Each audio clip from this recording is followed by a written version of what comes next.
Hello, hello! Good morning, guys! Panibagong araw na naman. So, today is holiday and marami nga tayong errands ngayong araw na to. First stop, nandito nga tayo ngayon sa may palengke dahil magda-down tayo sa uniform ng mga bata for their senior high school. Iba na nga kasi yung uniform nila from high school to senior high school kaya naman kailangan nilang magpatahe. So dahil nga magpapasukan na, eto syempre ate duty muna tayo. After nga naming makapagbayad ng uniform, nagdiretso naman kami dito sa may Orion para pumunta dito sa Madrid. Dahil nga itong pamangkin kong si Shane, kakakuha niya lang ng salamin niya, nasira niya agad. Kaya naman kailangan niya magpapalit ng frame. Kaya ngayong araw, samahan niyo kami dito sa Madrid. Dito talaga kami suke na nagpapagawa ng mga eyeglass namin. Share ko lang guys, so simula nga high school, dito na talaga ako nagpapagawa ng eyeglass. So pati yung mga pamangkin ko, sila ate, dito na rin talaga sila nagpapagawa. Mura kasi yung mga lente dito at mura din yung mga frame, plus quality pa. Ang maganda pa dito sa Madrid, kapag may record ka na sa kanila, libre na yung consultation lagi ng mga mata mo. So ayan nga, aura-aura lang tayo dyan kasi ang ganda talaga ng facilities ng Madrid. Meron din silang branch dito sa Balanga pero mas bet talaga namin palagi dito sa Orion. At yan nga ang aking asawa na nainip nakakaantay sa amin kaya naman pumasok na rin dito sa loob. Our next stop, nagpunta naman kami dito sa New Star para mamili nga ng school supplies ng aming mga estudyante. Dahil nga magpapasukan na, at yan nga kami ni Mama, sukat-sukat lang pero hindi talaga bibili kasi hindi talaga ito yung pakay namin. At yan nga si Shane na umaaura talaga. Alam nyo, I think POV niya talaga tong vlog na to. Sabi ko nga sa kanya, bagay sa kanya mag-vlog. Hinihikayat ko nga siya na mag-vlog na rin. Pero ito kasi may pagka mahiyain pa eh. And kailangan talaga focus siya sa pag-aaral. Maraming ang mga pagpipilian dito sa New Star, especially sa mga school supplies ng mga bata ngayong magpapasukan. Kaya naman kung kailangan niyo ng mga school supplies, mas maganda na pumunta kayo mismo para makapili kayo kasi napakarami talagang pagpipilian at affordable pa. At dahil nga nandito sa kabila yung sadya talaga namin, lumipat na kami dahil wala naman talaga kaming bibilin dun sa kabila. So andito nga yung mga school supplies, napakarami rin talaga mga bagsak presyo dito ng mga bags, mga notebooks, papel, lahat talaga ng mga kailangan ng mga estudyante is makikita mo na rin dito sa New Star. Sulit at marami ka talagang pagpipilian dito. Share ko lang guys, talagang sinusuport ko talaga yung mga kapatid ko at pamangkin ko kapag ganitong magpapasukan na. Hindi naman ako obligado at hindi rin naman ako inuobliga ng magulang ko o kahit ng mga kapatid ko. Pero gusto ko kasi na ako na rin yung magkusa eh. Gusto kong mabalik sa kanila yung favor kasi nung nag-aaral ako, yung mga ate ko rin naman yung sumasagot ng allowances ko, ng mga gamit ko sa school. Kaya gusto ko ibalik yung favor na ngayon na kahit papano eh nagtatrabaho na tayo. At hindi ko to ginagawa out of utang na loob. Kasi syempre pamilya natin sila.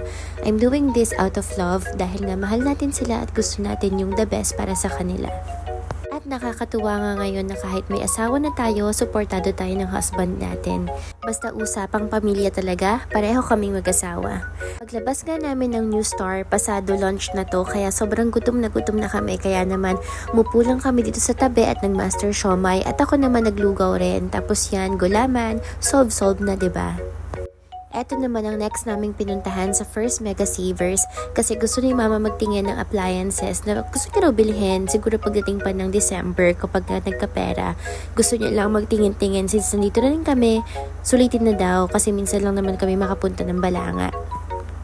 Ayan, at window shopping nga kami dyan.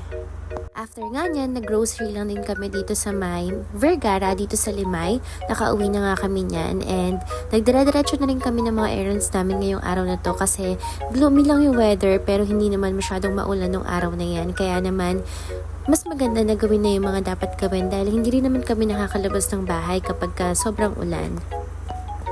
Alam niyo ba guys, kaming mag-asawa, it's either sa bodega sa Elizabeth sa Balanga or dito kami namamalengke.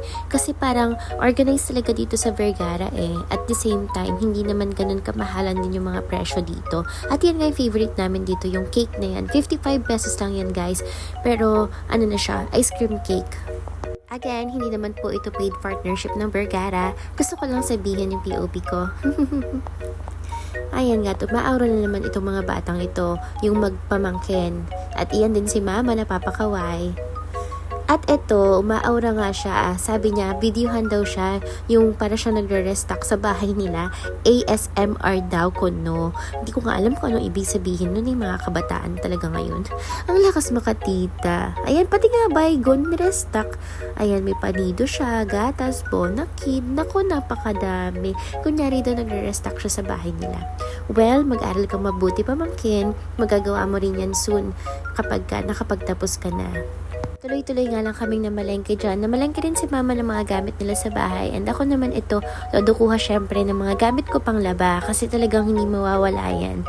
Dahil yan nga, lagi tayo naglalaba at gusto natin walang naiiwan talagang mga labahin.